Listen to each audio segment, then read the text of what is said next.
Nina's wonderful singing. And now we're going to have a presentation by Nina. I've already said that Nina is a radical feminist, a musician, a textile artist, a woman, a daughter, a sister, an aunt. And now she'll present to us for today's event. Thanks, Nina.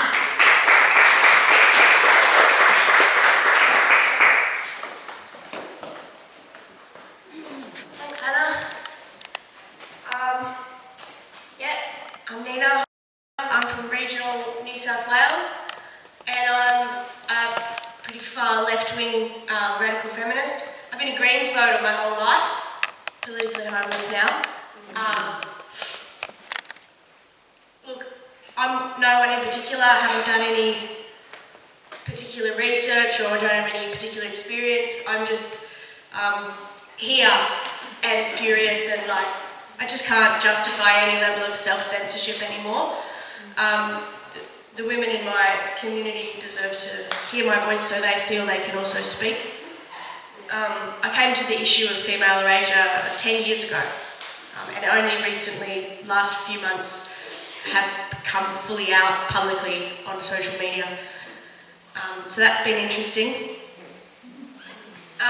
For me, the biggest struggle in this conversation is in words and their meanings. I'm sure we all know that. Language is our main form of communication.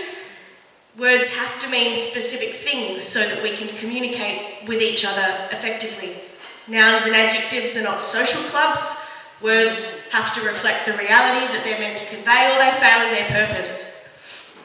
The postmodern anti-woman left, they want to erase all sex-based meaning from language, not just from law and policy.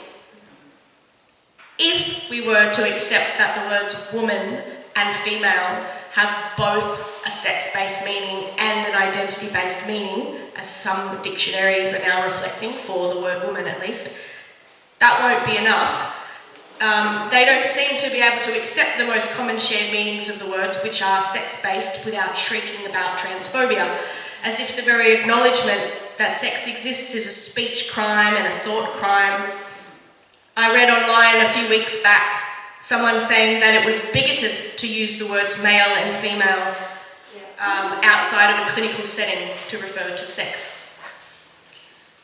As if sex and sexism no longer have any political relevance to us. We know that that's not true.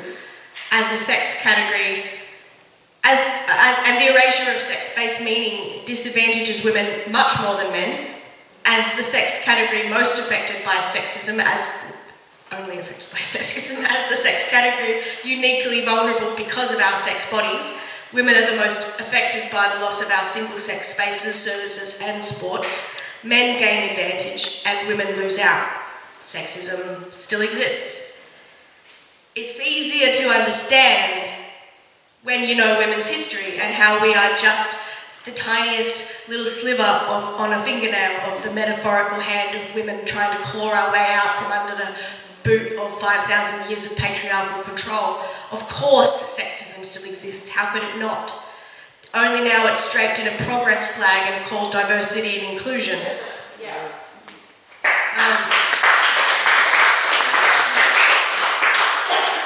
Inclusion of men into the legal category of women gives misogynists the validation they need to physically attack and intimidate women who want to say no to that insanity. Well, we must loudly and unceasingly insist upon sex-based words and meanings wherever we can, but especially in law and policy. And I know I'm not the first to say this. Julia Long's been talking about it for years.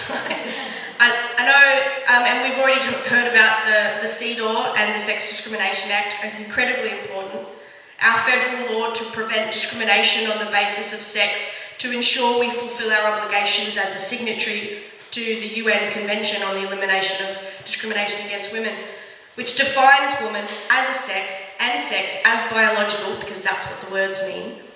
That law no longer contains a definition of woman as a person of the female sex, and it's outrageous. And we must continue to call for a return of the biological definition to the Act.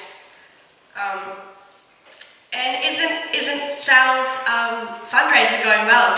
What is it, like a month? Or less than a month? 3 weeks? We're up to 120 grand, over 120 grand already.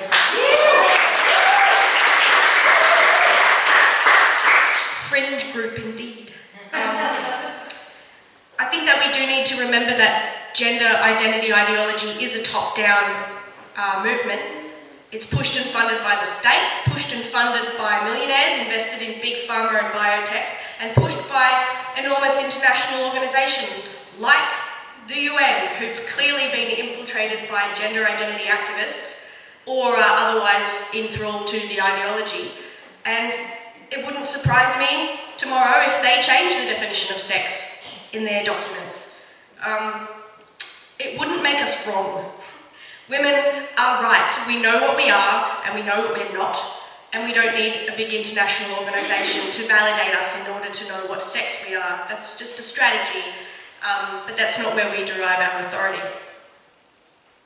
Protections for gender identity were inserted into the Sex Discrimination Act in 2013. The definition of gender identity being gender-related identity, appearance, mannerisms, whether by way of medical intervention or not, blah, blah, blah. We all know that sex is determined at conception, designated at birth, but gender means the roles and stereotypes associated with the sexes. So the female sex and the male sex deleted from the Act. Gender identity makes someone a woman because of sex stereotype-related identity, sex stereotype-related appearance or mannerisms. The stereotypes used to oppress us, enshrined and defining us in law. Well, women all over the world are saying no. We're not a costume or a concept or an idea in any man's head. We are the meaning of the word embodied. As Mexican feminist Laura Lacuna says, we need to drop the word gender. Yes. And let's interrogate other people all the time when they use it. Most of the time, they actually mean sex, but ask them what they mean. And do it consistently so that it becomes annoying. And it becomes more easier just for people to speak accurately. And educate people about the correct use of it if they choose to use the word. Sex is biology, gender is stereotypes, identity is feelings, something else. And insist on it. I've been being really annoying in all of my conversations lately. What do you mean when you say that? So the erasure or abolition of the category of sex in our federal law has paved the way for various types of insane and often authoritarian legislation to pass in the states. Broadly, those laws fall into 3 types. The sex self-ID laws, allowing people to change their sex based on a declaration, not always called that in law, but we call them sex self-ID. Conversion therapy bans, although they're not always called that. Not just about gay conversion therapy, about gender identity. And then the laws that restrict our speech about sex and gender.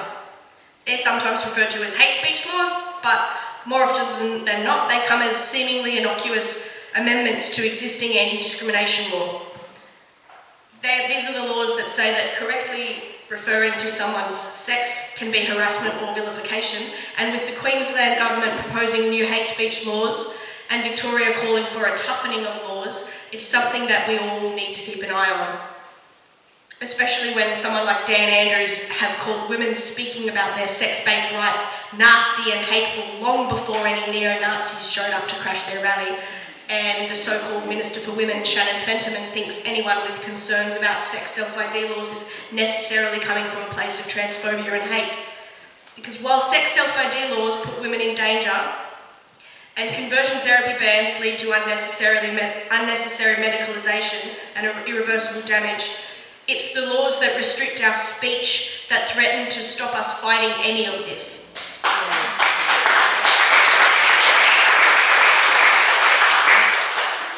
The erasure of the words that define us as whole embodied beings in law that have allowed these other laws to follow.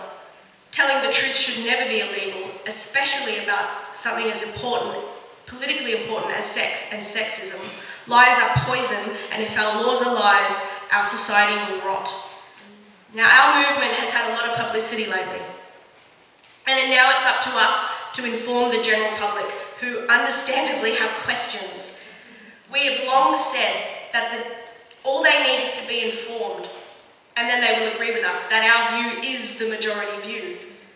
Well then, let's inform them. But language is really, really important. We must remember who our audience is so as to determine the language that we use. The people who are already sucked into gender ideology, they're not our target. They may come around, but, they're already lost. They're not our target. Our target is the general public, ordinary people. Most of them are not politically engaged. Most of them have never heard of this issue.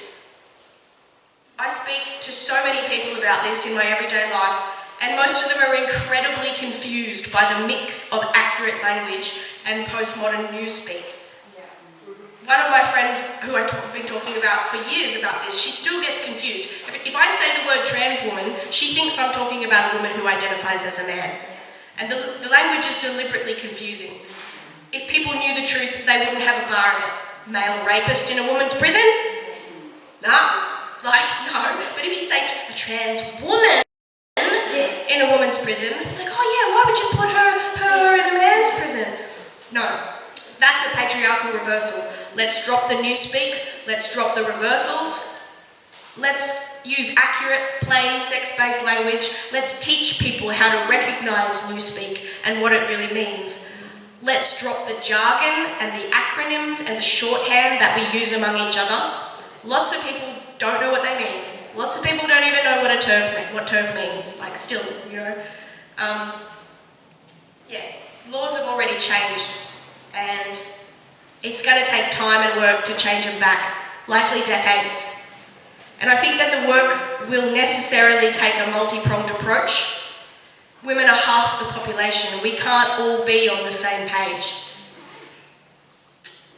Personally, I would love to see a women's party in this country, or independent candidates, or both, standing up for the sex-based rights of women and against our erasure in law. I'd love to see a coalition of all the radical feminist groups and gender-critical groups and LGB groups and parents and child safeguarding groups into one massive lobby group. I'd like to see women all over Australia getting involved any way that they can, even if it's just reaching out and spending time discussing with like-minded women. But more than conversations, we need to get the word out to the public, and we need to get the word out to our elected representatives that the game is up. Women, when you have those conversations, build trust and build networks. Build contacts, take emails and numbers and stay in touch. We need to build networks, and we can't rely on social media platforms that can shut us down. I want to see women forming small local direct action groups all over the country to design and drop leaflets, do banner drops, get creative, read Emmeline Pankhurst's book and be inspired. Engage in non-violent civil disobedience, make your voices heard any way you can. We need to distribute info about direct action, how to form a group, how to practice security culture, how to stay safe online and in real life. I'd like to see hordes of women getting press passes, and I don't know how that's done. I have no idea, but I want to hear women asking difficult questions at every possible chance, every time these useless, corrupt politicians speak publicly on any topic. The public should not be able to hear these pollies without also hearing a women's rights campaigner. They should be constantly heckled in Parliament by women for their ridiculous stances. I have no idea how you get in to watch Parliament. I'm going to look that up when I get home. They're only pretending that they don't know what a woman is. Everyone knows what a woman is because everyone came out of one. What I say next may be unpopular, but getting back to our multi-pronged attack approach, we women are so varied. The only thing that unites us is that we're female, right? So it's hard to make plans for a movement when there's so much we're not in control of. My thinking is to not even try. Not even waste a moment of time and energy trying to control the political activism of others that we disagree with, but simply to focus on our own approach and work with like-minded women and offer solidarity to women who use another approach or don't. But the more time you spend tearing down and reacting to someone else's approach, the less time you're spending working and acting on your own approach. And in my opinion, we could do with less criticism and more action. Some women will only want to work with radical feminists, some will only work with others who are sufficiently left, others will work across a wider spectrum of political actors, and others will probably abandon the left. I am accepting of this reality, and I encourage others to be so too. Let's respect each other, and also ourselves, by not wasting our time on the futility of controlling others or our energy on endless horizontal hostility. As a leftist, I would love to see this movement stay grounded in leftist values and analysis.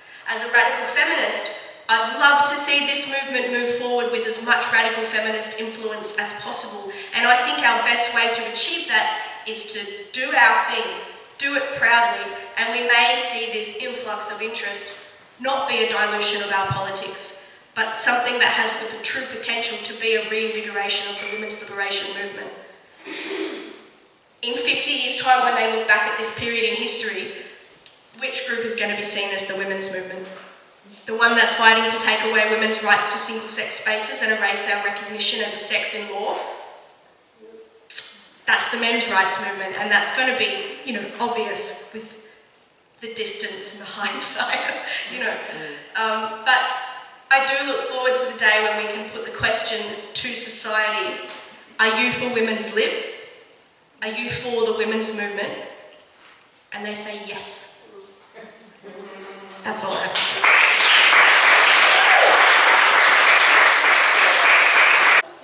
Thank you very much, Nina. There were some fabulous ideas there, and we'll have the opportunity after lunch, when we break into our small discussion groups, to take some of those ideas further forward. One thing I always say to myself and to other women is, none of us can do everything, but every one of us can do something. And that's what we'll be talking about after lunch. And the other thing I always say to myself and other women is, do as much as you're comfortable with, and then do more.